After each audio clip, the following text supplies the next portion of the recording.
So, welcome to the Investment Cuddle, episode 13.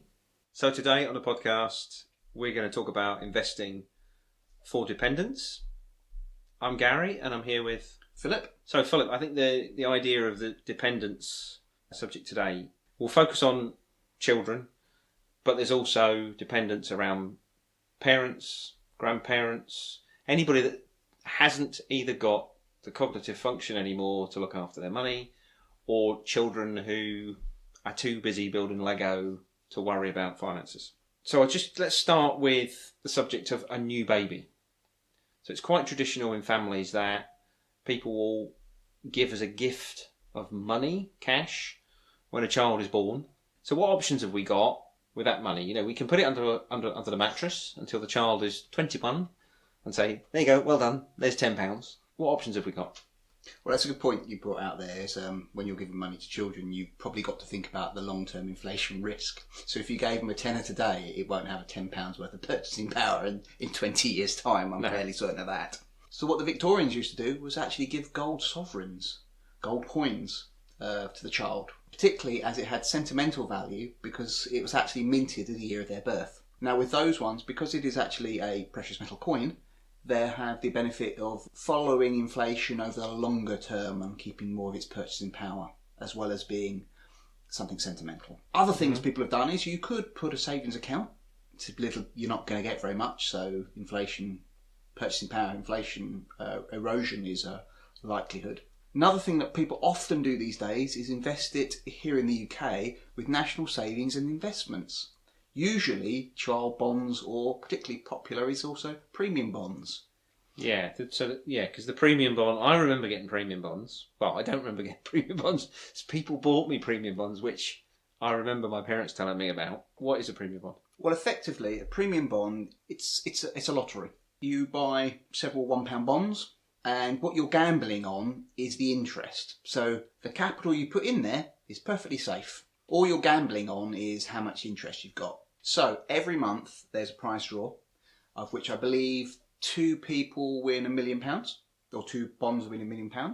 Then a set number but win £100,000, set number 1 £50,000, £25,000, £10,000, £5,000, £2,000, £500, £100, £50, £20. And £25. Oh, sorry, £25. Apparently there is a £25 prize. There you go. I would know, because some point in the distant past, my £10 won £25. So, the important things here is each bond is valued at £1, but there's a minimum you must buy £25 worth. And the maximum you can buy per year is £50,000. The other important thing to realise is for these, the winnings, or effectively the interest rate, is tax-free. So for a high rate taxpayer in the UK, that's quite advantageous. For low rate taxpayers, it's not that advantageous. But if you're someone like a child who generally doesn't have any income, they still have their tax allowance, so it's actually not tax advantageous for them. Also, the odds of winning are in the region of 34,500 to 1, if I remember correctly. Right, but so it's premium bonds, definite option, because £25 isn't a huge amount of money. That's right. For a beautiful newborn. I'm not sure if you've got £50,000 you'd want to put that forward for a gift, but hey, always open to offers. So we were talking earlier on about cash. So let's say you're not going to put it in a premium bond. National Savings and Investments also offer other products as well, don't they? Yes. Is that a viable option? I guess, and I'm thinking more here, less about a gift and more about you want to put some money aside because someone's given you some cash, and therefore you and the family will club that all together or add to it over time. So one of the things you can invest in is an individual savings account, or for children specifically, a junior ISA. Now these ones, National Savings and Investments offer these. They're cash saving ISAs, so savings account, but with tax-free wrapper. Also other banks and savings institutions also offer these. They often pay a bit more money. You can open them with as minimum as £1 in many cases, or £25 at that if it's other financial institutions. But there is an absolute maximum amount you can put in each year of £9,000. Once it's 18, they mature, and this is possibly where the problems come in. The child, it's legally theirs, they can do whatever they like with it. So if come on, Philip, there's nothing wrong with that. it's their money. They're adults. Yes. 18-year-old being landed with a large wad of cash. I don't know what the problem is. Well, it's unlikely to be used for a house deposit or anything like that. Yeah, I mean, let's be honest. I at 18, had I been handed a large wad of cash, I might well have bought myself a nice car and quite a lot of beer. I'm not sure I would have been thinking about the future beyond the current evening that I was out in. So yeah, I think there's a health warning there, I guess. Legally, there's nothing you can do about that. As soon as they turn 18, it is legally theirs. You cannot stop them how they spend it. The only ways you can get around it is possibly, and this is debatable, setting up very expensive private trust funds where you might be able to limit them to later on in life, but eventually maybe 21, but you can't do it indefinitely. Mm-hmm. They're expensive to put up, and generally you're very rich to even want to consider go down this route because they're expensive. Yeah, and so I guess in that sense, then, all joking aside from, the 18-year-old being landed with cash, that cash could support university fees if they decided or wanted to even go to university. Perhaps that's not the route to go down for. Maybe parents, grandparents thinking about is deposits for, a home, or at least for parents to get the children out of the home. So, if you're talking about a deposit for a home, 18, if you're putting a deposit down on a home at 18, that's not usual.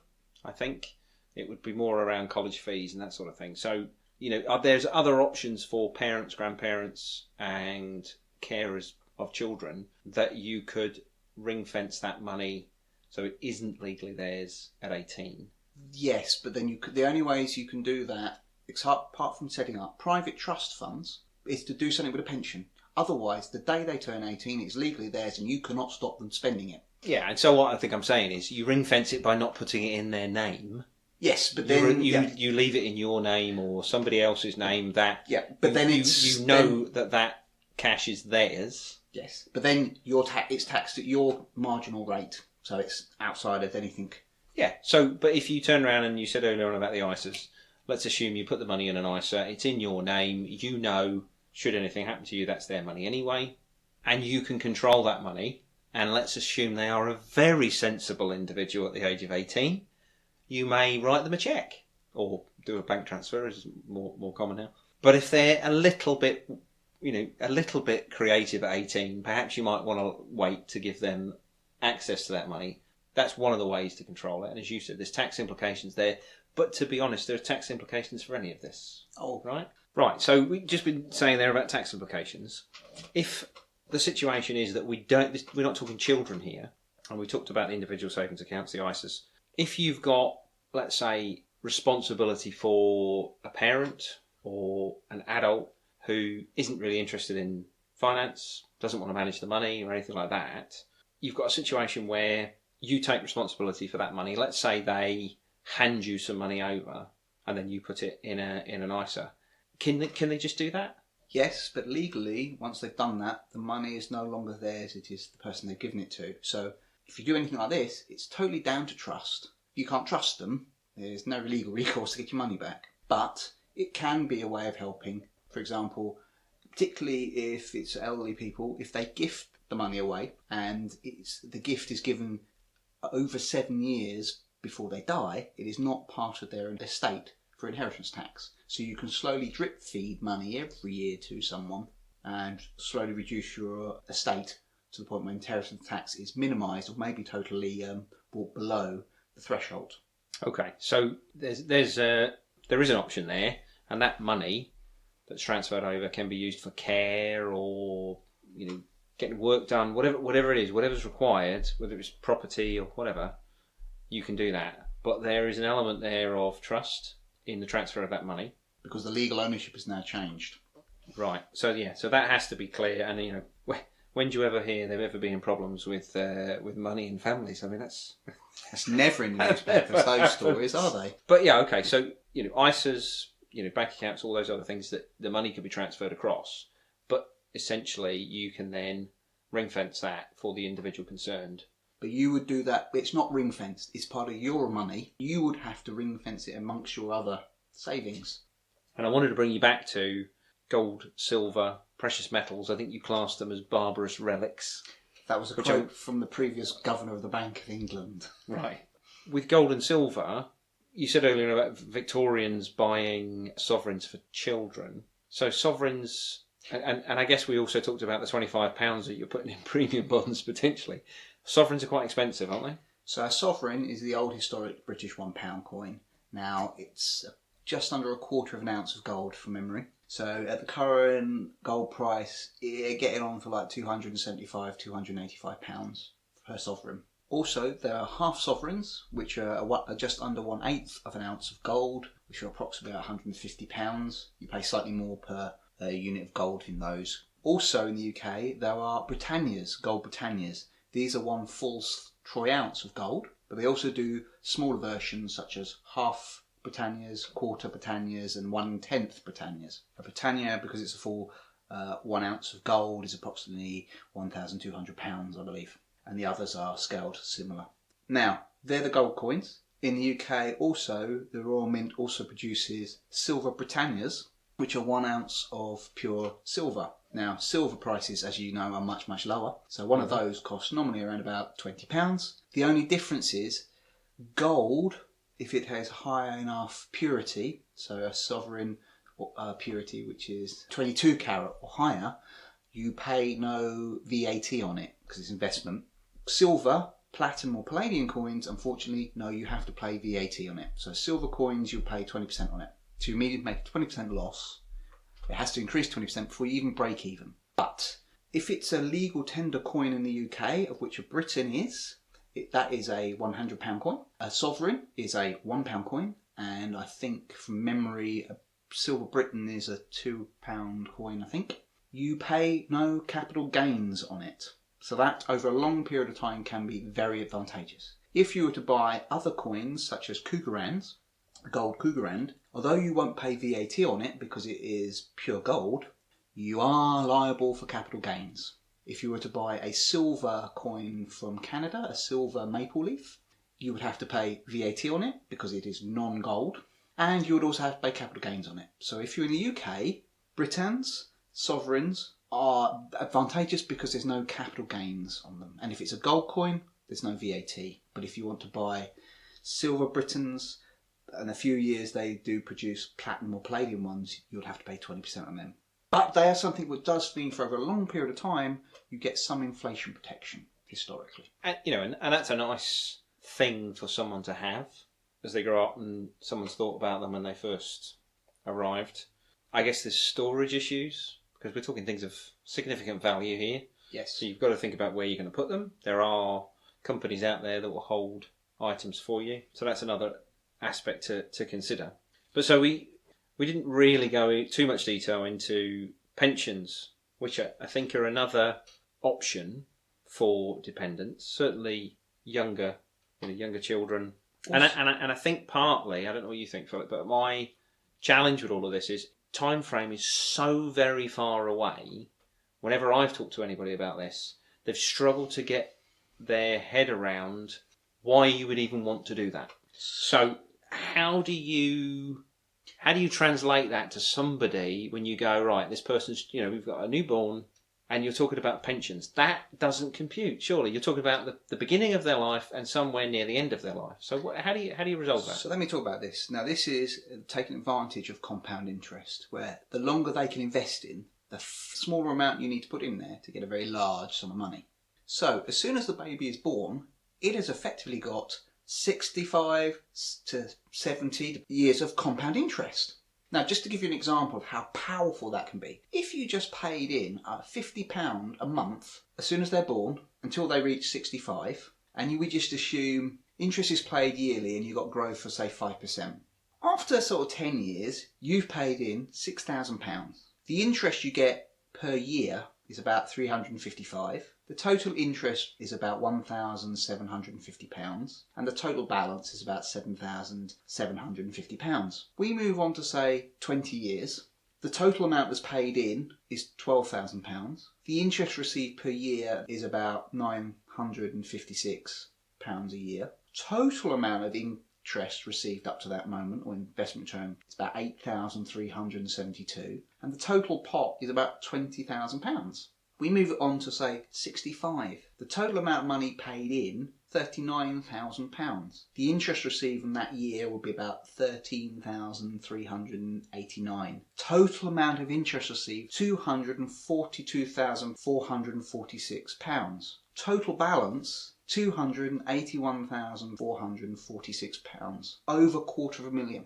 So the example would be paying a small amount very early but for a long period of time means you get the compounding of the interest, and you're earning more and more interest, becomes more powerful. And what you'll find is from them paying only a small amount of money, they got a pension pot of over £250,000 by the time they're 65. They can worry about paying for their tuition fees. They can worry about getting a house deposit because they haven't got to worry about pensions because it's already there. That's the power of compound interest. Okay, because you were talking there about, after 10 years it's worth 7, 20 years it's worth 20, and after the 65 years it's worth 280,000. Yes. So that, even in that first 10 years, you give it another 10 years, it's tripled pretty much from when you started. And then you get out and it's order of magnitude by the time you get into 65 years of payment. I get it puts into context against a £25 premium bond to turning around and saying, actually, if you're going to think about this over the longer time frame,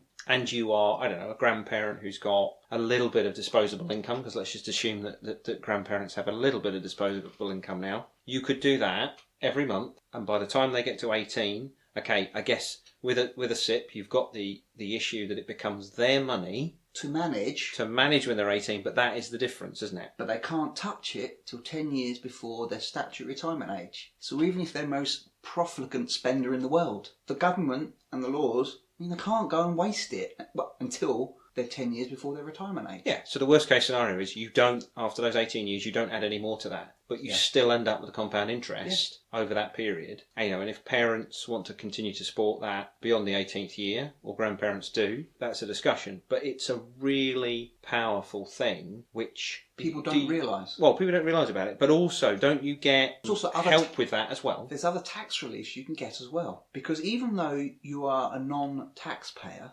you still get tax relief on your pension contributions from the minute you were born. So, for example, the maximum amount you can pay into your pension, even if you're a non-taxpayer, and that's whether it is £3,600. But you don't... that's per year? Per year. Okay. But you don't have to pay all of that in, because you get 20% of that is a tax relief. So you pay in £2,880. The government then pays you the rest to make it £3,600 every year. So they're giving you a 20% extra bonus. Right, so let me see if I understand this. So if you are a UK taxpayer, which a lot of pensioners are, so let's just say grandparents are paying this £50 a month into a self-invested pension plan or a pension for the grandchild, they've only got to find 40 because it will be topped up to 50 because the by pension that scheme. provider will automatically go and get a rebate from HMR Revenue and Customs to bring it back. But you can't pay more than, as a total, £3,600, including the tax rebate, if you're a non-taxpayer.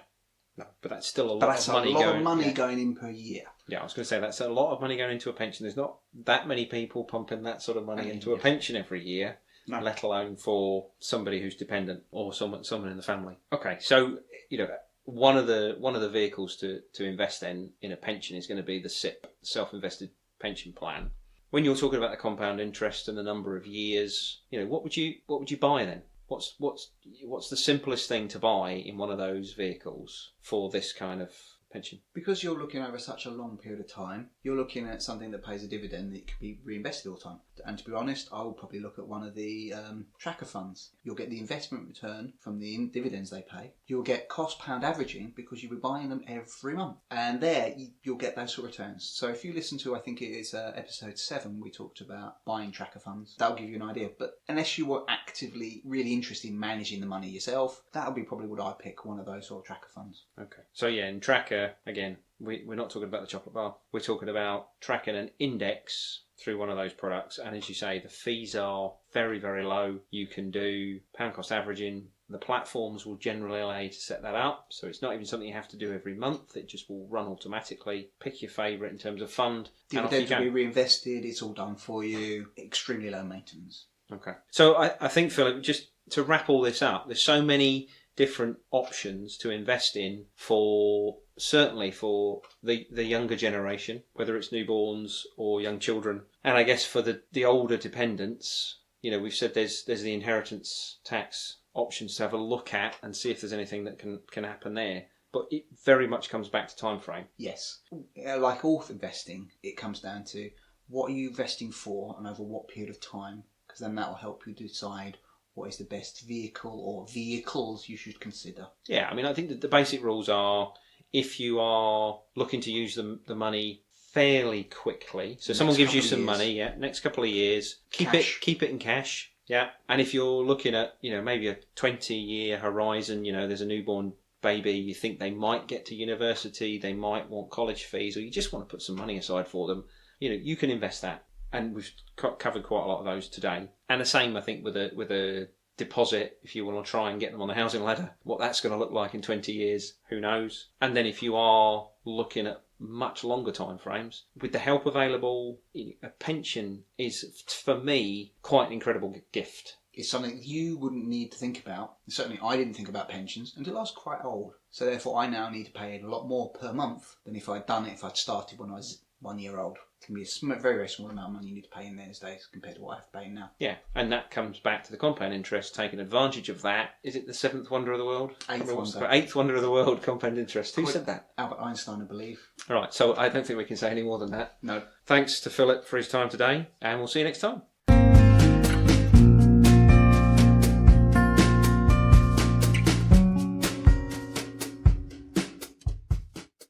This programme has been presented for information and educational purposes only. None of the information or content of the programme is to be taken as an offer, opinion or recommendation by the programme's hosts or guests to buy or sell securities. Nor is it intended to provide legal, tax, accounting, commercial or financial advice. Opinions and comments are based on information from sources believed to be reliable. All investing involves risk as prices go up or down based on a number of factors. Always consider consulting a financial professional before investing.